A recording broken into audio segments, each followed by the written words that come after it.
Direct from the Six, world-renowned, Canada's largest city, with Canada's biggest thinkers, visionaries, and hustlers.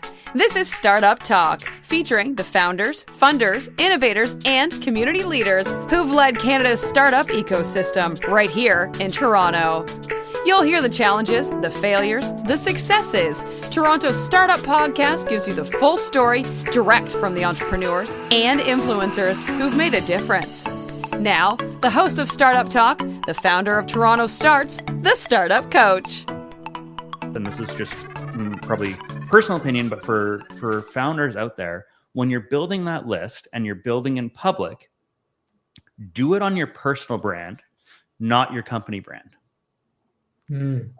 This is something I did not do properly in my first couple of companies, and honestly have regretted it since, and I'm doubling down on investing now as I grow multiple companies. But the reality is, especially if you're a founder, whether you're successful or not with your first company, you're probably going to do multiple. If you do the entire list building, brand building, community building in your company, when you get to a point where you sell the company or shut down the company, you get to start from zero the next time you build. Whereas if you do it on your personal brand, you build a personal brand and reputation of sharing those updates, sharing that how you build, and building that newsletter. Every time you launch something new, every time you do the next step, you carry all of the traction from the past forward with you. Well said.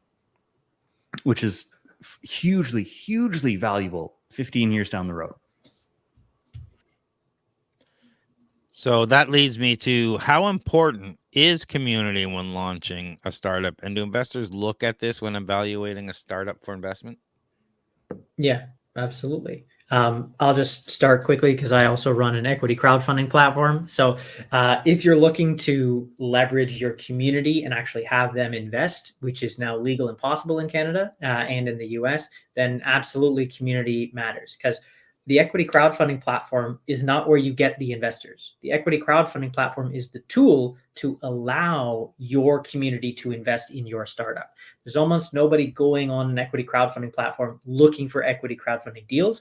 It's almost always people in a community of a company coming for that company. So if you are using this time that you're given while you're building to build your community, to build your network, to get that ready and get people integrated into what you're doing and excited about you and your journey, those people can become valuable assets in so many different ways. They can be initial customers. They can be, people giving you feedback, product testers. They can be larger angel investors. They can be smaller community members as part of a crowdfunding. There's a million reasons why you want to do that. But yeah, community is definitely important.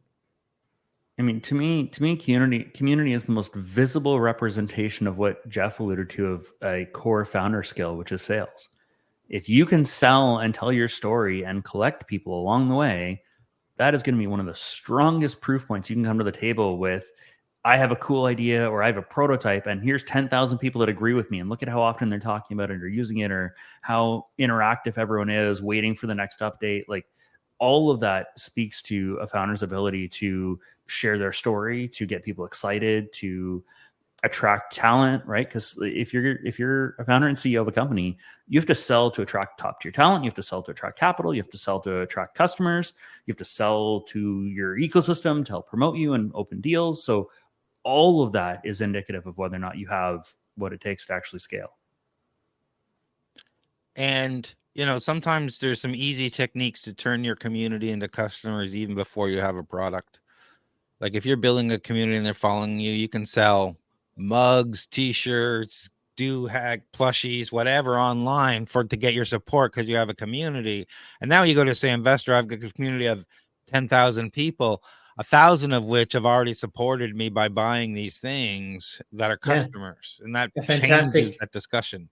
A fantastic example of that is the not a flamethrower for the Boring Company, right? Elon Musk starts the Boring Company to drill giant holes in the ground, needs a bunch of money, sells 10,000 not a flamethrowers to people at however much it is, and sells out in like 2 days.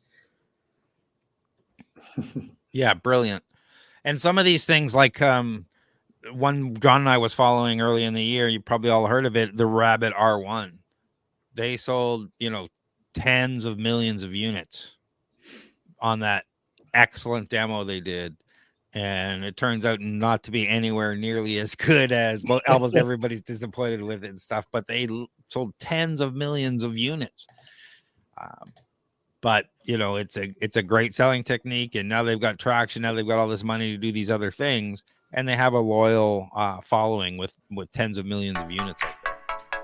This has been Startup Talk, Toronto's startup podcast. For more exclusive content, the episode vault, and to be part of TorontoStarts community, visit TorontoStarts.com. Get your name on the newsletter mailing list and check out our upcoming events. For more episodes, subscribe now. And please recognize the time and work behind the scenes put into connecting you with the biggest visionaries, entrepreneurs, and innovators in Toronto by leaving a 5-star review.